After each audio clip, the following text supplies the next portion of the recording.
வணக்கம் தமிழா. இன்றைக்கி நம்ம பார்க்க போகிற ஐட்டம் பருப்பு சாதம் எப்படி செய்கிறது. இது ரொம்ப நல்ல ஒரு லஞ்ச் பாக்ஸ் ரெசிபி.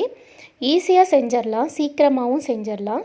அதுக்கு முன்னே நம்ம சேனலை ஃபர்ஸ்ட் டைம் பார்க்குறவங்க லைக் பண்ணுங்கள், சப்ஸ்கிரைப் பண்ணுங்கள், அப்படியே பெல் ஐக்கானையும் கிளிக் பண்ணிவிடுங்க. வாங்க வீடியோக்குள்ளே போகலாம். ஃபஸ்ட்டு நீங்கள் குக்கரில் ஆயில் 2 ஸ்பூன் போட்டுக்கோங்க, நெய் 2 ஸ்பூன் போட்டுக்கோங்க. இதுக்கு நம்ம போட போகிறது சோம்பு, 1 ஸ்பூன் சோம்பு மட்டும் போட்டால் போதும். நீங்கள் இதுக்கு வேறு எதுவுமே போட வேணாம். நல்ல கட் பண்ண ஆனியன் 2 போட்டுக்கோங்க. போட்டு நல்லா வதக்கிடுங்க. குழந்தைங்களுக்கு, வயசானவங்களுக்கெல்லாம் இதை கொடுத்தாக்க ஈஸியாக டைஜஸ்ட் ஆகும். வெங்காயம் நல்லா வதக்கினதுக்கப்புறம் பூண்டு, ஒரு முழு பூண்டு போட்டுக்கோங்க. இதில் ஒரு 10 பல்லு பூண்டு கணக்காக சொல்லணும்னா. அதுக்கப்புறம் தக்காளி ஒரு 3 தக்காளி சின்ன சின்னதாக கட் பண்ணிவிட்டு அதுவும் போட்டு வதக்கிக்கோங்க.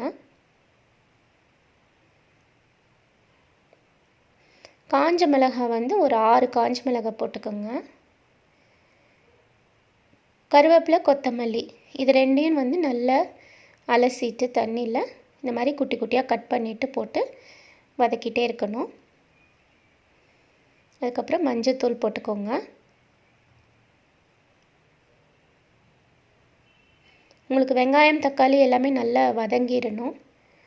சின்ன குழந்தைங்க வீட்டில் இப்போ 1 வயசு 3 வயசு குழந்தைங்களாம் இருக்குன்னா இது நீங்கள் நல்லா குழைய வச்சு நீங்கள் கொடுத்தாக்க அவங்களுக்கு டேஸ்ட் ரொம்ப பிடிக்கும், ப்ரோட்டீன் சக்தி கிடைக்கும்.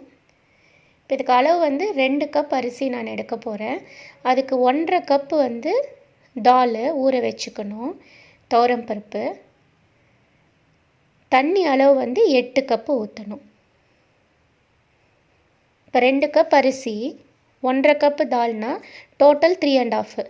ஸோ 3.5னா 3.5 + 3.5 + 1 பண்ணிக்கணும்.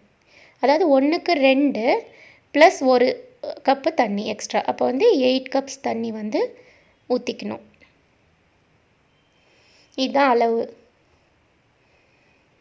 இது உங்களுக்கு விரையாக வராமல் சாதம் நல்லா கொஞ்சம் உங்களுக்கு குழைய வரும். பாருங்கள், இப்போ நான் ஊற வச்சுருக்கிறேன். ரைஸும் தால் 2ம் சேர்த்தே ஊற வச்சுக்கோங்க. ஒரு 20 மினிட்ஸ் ஊற வச்சு நீங்கள் எடுத்துக்கணும். நல்ல தண்ணி இருத்துட்டு வச்சுக்கோங்க. இந்த ஸ்டேஜில் நீங்கள் டேஸ்ட்டு செக் பண்ணிக்கோங்க. உப்பு காரம் ஏதாவது பத்தலைன்னா நீங்கள் போட்டுக்கலாம். தண்ணி நல்லா கொதித்து வந்ததுக்கப்புறமா நம்ம ஊற வச்சுருக்க அரிசியும் பருப்பும் சேர்த்து இதில் போட்டுக்கணும். ஸோ அரிசி போடுறதுக்கு முன்னாடி நீங்கள் டேஸ்ட் எப்படி இருக்குங்கிறத பார்த்துட்டு சரி பண்ணிக்கலாம். இப்போ எனக்கு காரம் கம்மியாக இருந்தனால நான் 2 பச்சை மிளகாய் எக்ஸ்ட்ரா கினி போட்டுக்கிட்டேன். ஸோ உப்பு காரம் டேஸ்ட் பண்ணிவிட்டு அதுக்கப்புறமா நீங்கள் அரிசி பருப்பு போட்டுடலாம். ஒரு 2 விசில் வந்தோடனே நீங்கள் பிரியாணிக்கு கலர்ற மாதிரி அடியிலேருந்து கலரணும்.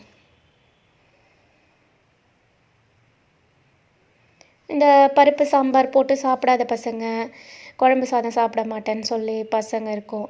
ஸோ அவங்களுக்கெல்லாம் நீங்கள் இந்த மாதிரி செஞ்சு கொடுத்தீங்கன்னா ரொம்பவே விரும்பி சாப்பிடுவாங்க. இது நீங்கள் நெய் ஊற்றியும் சாப்பிட்லாம். நெய் பிடிச்சவங்க நெய் ஊற்றிக்கலாம். கடைசியாக இப்போ நீங்கள் கலர்றதுக்கு முன்னே ஒரு தடவை நெய் ஊற்றிக்கலாம். இல்லை பிடிக்கலைன்னா நீங்கள் விட்டுறலாம். ஊறுகாய் வச்சு சாப்பிட்லாம், ரைதா வச்சு சாப்பிட்லாம். அவ்வளோதாங்க, ரொம்ப ஈஸி. செஞ்சு பார்த்துட்டு எப்படி இருந்துச்சுன்னு எனக்கு கமெண்ட் செக்ஷனில் சொல்லுங்கள்.